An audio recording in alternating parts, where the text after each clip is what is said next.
예레미야 7장 1절서부터 15절 말씀 나눕니다. 여호와께로부터 예레미야에게 말씀이 임하니라. 이르시되 너는 여호와의 집 문에 서서 이 말을 선포하여 이르기를 여호와께 예배하러 이 문으로 들어가는 유다 사람들아 여호와의 말씀을 들으라. 만군의 여호와 이스라엘의 하나님께서 이와 같이 말씀하시되 너희 길과 행위를 바르게 하라. 그리하면 내가 너희로 이곳에 살게 하리라. 너희는 이것이 여호와의 성전이라 여호와의 성전이라 여호와의 성전이라 하는 거짓말을 믿지 말라. 너희가 만일 길과 행위를 참으로 바르게 하여 이웃들 사이에 정의를 행하며 이방인과 고아와 과부를 압제하지 아니하며 무죄한 자의 피를 이곳에서 흘리지 아니하며 다른 신들 뒤를 따라 화를 자초하지 아니하면 내가 너희를 이곳에 살게 하리니 곧 너희 조상에게 영원 무궁토록 준 땅이니라.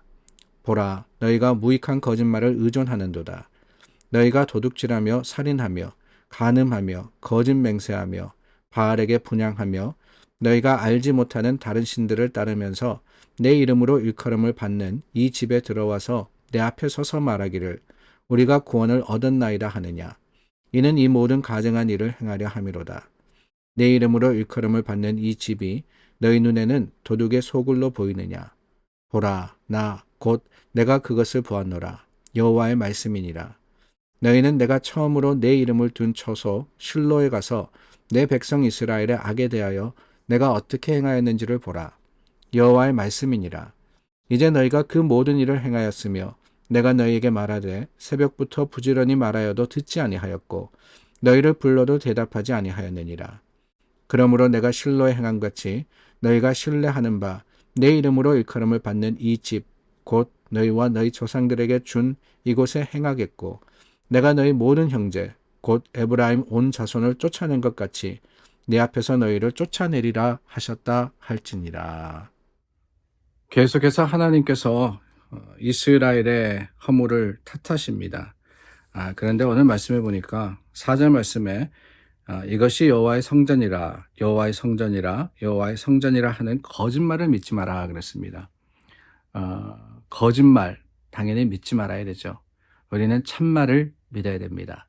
그런데 이것이 성전이다 라고 하는 그 말씀의 배경을 가만히 보면 다른 게 아닙니다.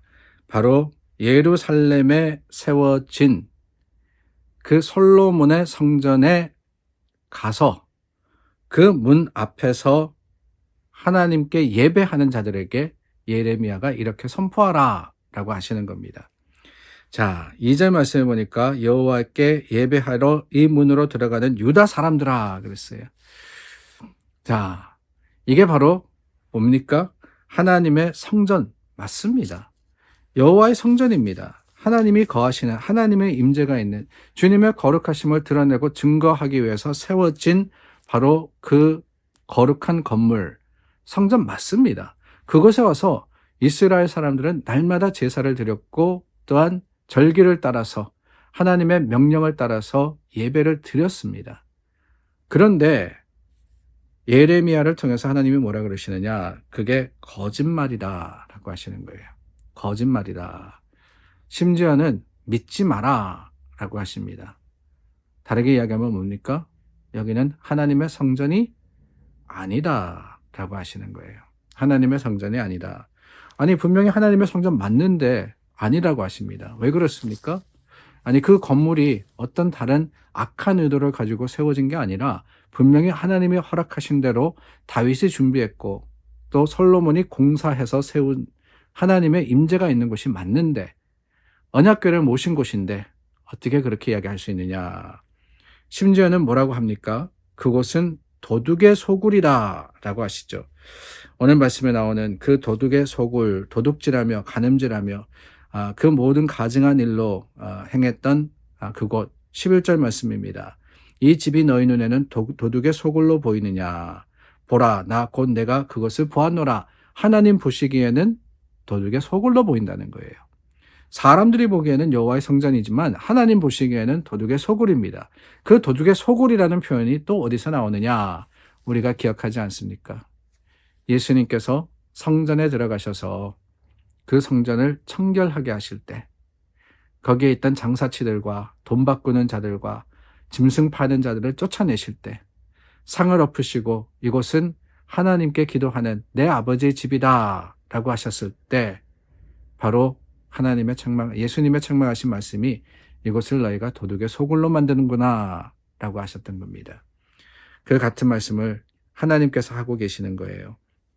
그 하나님의 말씀은 이곳에 아무리 많은 제사가 드려진다 할지라도 너희가 중요하게 여기고 이곳으로 모인다 할지라도 이곳은 내 성전이 아니라 라는 것이었습니다. 왜 그렇습니까? 다른 게 아니죠. 오늘 12절 말씀서부터 보면은 하나님께서 말씀하십니다. 실로에 가서 그 실로에 있던 성막의 예를 보라 라고 하십니다. 여러분, 실로라는 것은 세겜과 베델 사이에 있는 한 지역입니다. 근데 이곳이 굉장히 중요한 이유가 있는데 다름이 아닙니다. 이 가나안에 들어온 여호수아와 이스라엘 백성이 40여 년간 이 실로라는 곳에 성막을 세우고 그 가나안 땅을 차지합니다. 정복했습니다.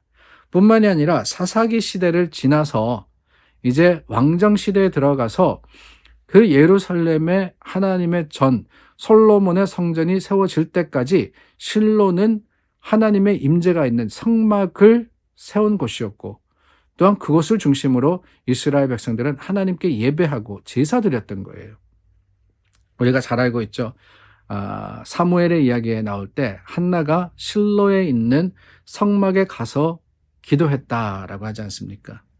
그런데 여러분, 그 실로라는 것은 또한 이스라엘에게는 가슴 아픈 장소였는데 뭐냐? 다름이 아닙니다. 엘리 제사장의 두 아들이었던 홈니와 비느하스가 실로에 있던 언약궤를 가지고 블레셋과의 전쟁에 나갔다가 그 언약궤를 빼앗기는 일이 있었던 것이 바로 실로였습니다.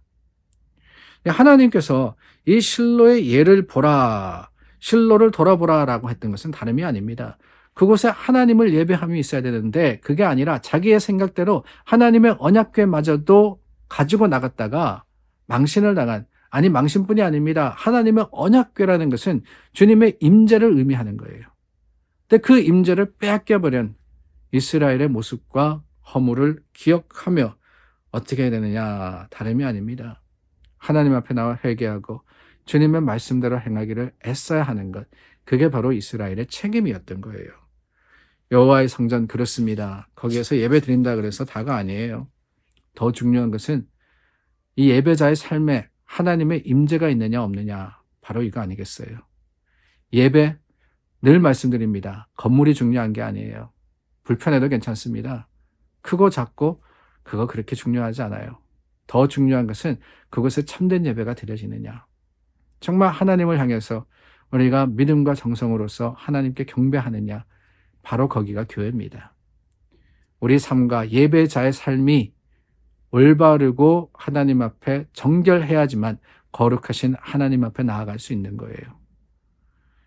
교회는 바로 그런 역할을 하는 곳이기 때문에 우리가 다시 한번 교회다움을 지킬 수 있는 믿음의 용기를 가지기를 원하고 다시 한번 말씀대로 하나님의 뜻을 행함으로써 주님의 거룩하심이 바로 이 머릿돌 교회 우리 예배자들 위해 강하게 임재하시기를 주님의 이름으로 축원합니다. 기도하겠습니다. 참 좋으신 하나님, 하나님을 찾으시는 것은 정결한 마음이며 또한 하나님을 향한 예배임을 우리가 기억합니다. 주님께서 실로와 또한 예루살렘에 있던 성전과 성막을 통해서 우리에게 교훈을 주시니 그 말씀 따라서 오늘 하나님 앞에 바로 서는 자들이 되게 하시고 하나님의 말씀대로 행하기를 애쓰는 교회가 되게 하여 주시옵소서. 예수님 이름으로 기도드립니다. 아멘. 우리 함께 오늘 중보하여서 기도합니다. 하나님의 백성들, 하나님의 그 자녀들을 위해서 서로 기도할 수 있는 용기와 또한 열심히 있기를 원합니다.